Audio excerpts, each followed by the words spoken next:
कोई जात-पात नहीं।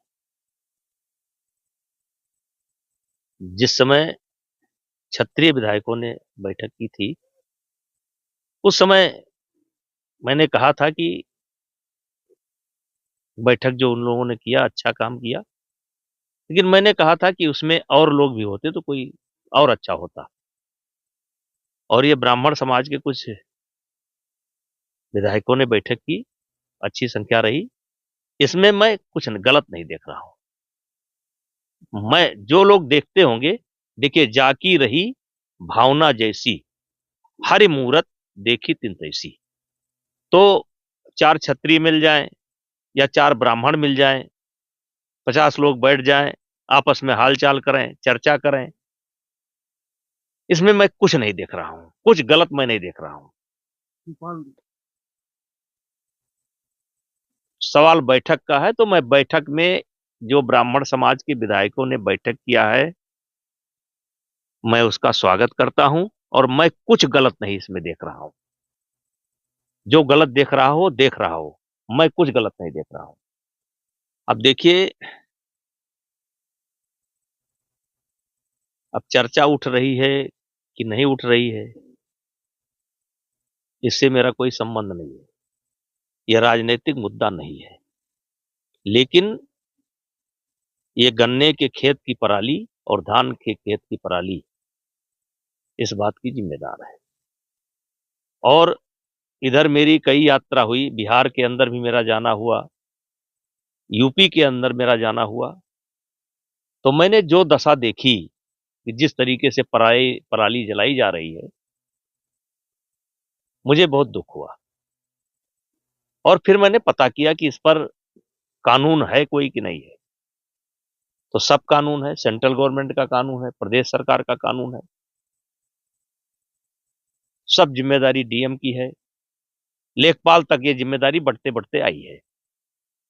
मैंने सवाल भी उठाया, आप ही लोगों ने पूछा तो मैंने उत्तर दिया कि इसमें एक तो किसानों के बीच में जाने की ज़रूरत है। अब जैसे मेरा अनुमान है कि एक भट्ठा जितना धुआँ साल भर में देता होगा, 1 एकड़ की पराली में उतना धुआँ साल भर का हो जाएगा। तो भट्ठे वालों के लिए बहुत कानून है। दूसरा, 10 साल की गाड़ी मत बेचने दो। अभी 15 साल का नियम आया था, बड़ा विरोध हुआ। अब जिस लैंड क्रूज़र से मैं चलता हूँ, उस लैंड क्रूज़र को दिल्ली में तेल नहीं मिलेगा। मेरी लैंड क्रूज़र का ना इंजन खुला है, ना धुआँ देती है और जो प्रदूषण का सर्टिफ़िकेट है, वो भी मेरे पास है। लेकिन दिल्ली में वो नहीं चल सकती है।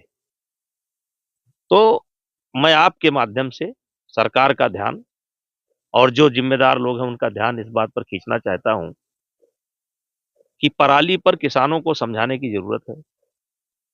पराली जलाने से एक तो मित्र कीटाणु मर जाते हैं। दूसरा, कुछ सेंटीमीटर मिट्टी जल जाती है, जो बरसात के साथ पानी में बह जाती है। और इनको उपकरण देने की ज़रूरत है। ऐसे हल इनको दिए जाएँ।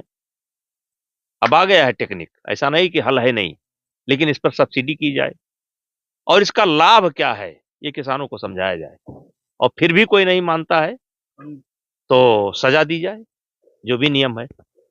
तो सज़ा का कानून है, लेकिन एक भी एफआईआर बिहार से लेकर के उत्तर प्रदेश तक कोई कलेक्टर बता दे कि मैंने कराया है। एक भी। अब हम तो करा नहीं सकते, हम तो केवल कह सकते हैं। और आपने पूछा, मैं उसका जवाब दे रहा हूँ। इस पर किसानों को इससे नुकसान क्या है समझाने की ज़रूरत है और इनको सहयोग करने की ज़रूरत है और ना माने तो जो भी कानून के तहत बनता हो, वो काम करने की ज़रूरत है। तो ये दिल्ली का जो प्रदूषण है, ये केवल दिल्ली की ज़िम्मेदारी नहीं है, पूरे देश का लोगों की ज़िम्मेदारी है। और हमने ये मानव निर्मित समस्या है, गलत है। राहुल गांधी खुद अपना फ़ोटो डालते हैं और आज के तारीख में जिसके हाथ में मोबाइल है, जो मोबाइल यूज़ करता है, जो हवाई जहाज़ से सफ़र करता है, तो वो कहे कि हम किसी के नज़र में नहीं हैं, तो ये गलत है। हम आप यहाँ पर बैठे हैं, हम भी किसी की नज़र में हैं। अब आप इस बात से बच नहीं सकते और उनका वो बयान हल्का है और अति सुरक्षित व्यक्ति हैं, अपोज़िशन के लीडर हैं। अगर सरकार उनका ख़्याल रखती हो, तो उसमें तो अच्छा मानना चाहिए। तो शुभेंदु अधिकारी ने कहा। जहाँ तक मुझे जानकारी है कि प्रधानमंत्री जी ने इस विषय को बहुत सीरियस लिया है और बांग्लादेश में इस बात की चर्चा भी है। आप ही लोग बुलवाते हो, आप ही लोग पूछते हो, अब आज आप पूछ रहे हैं, अब कल उनसे पूछे, आज मुझसे पूछ रहे हैं। तो दिक्कत क्या है? दिक्कत क्या है? दोनों लोग चुनाव लड़ें, इसमें दिक्कत क्या है? और चुनाव लड़ना कि सबके बस में है, कोई भी लड़ सकता है, लेकिन जाना है, भेजना काम है जनता का। तो अगर जनता चाहेगी, तो लड़ा जाएगा। बड़ी तेज खबर है, लोगों में सोशल मीडिया में भी और अ, ये चल रही है बातें कि आपने जहाँ से शिक्षा ग्रहण की, अब इस बार कर्मभूमि उसी को बनाने का। देखिए, ये हमारा कोई इरादा नहीं है। हम अपने मन से चुनाव नहीं लड़ना चाहते हैं। अभी मैं अटल जी का भाषण सुन रहा था, तो वो कह रहे थे कि मैं राजनीति छोड़ना चाहता हूं, लेकिन राजनीति मुझे नहीं छोड़ रही। तो ऐसे मेरी जनता मुझको नहीं छोड़ रही है और आने दीजिए साहब, आप यहीं पर हैं। इस बार चुनाव के पहले जुलूस निकलेगा, जनता जुलूस निकालेगी कि हमारे यहां से लड़ो। कहीं से भी, कहीं से भी वो जन से लड़ना है और जनता नहीं चाहेगी तो नहीं लड़ा जाएगा। जनता अगर चाहेगी तो लड़ा जाएगा। अभी हमने बयान दिया है, सब सावधान रहें।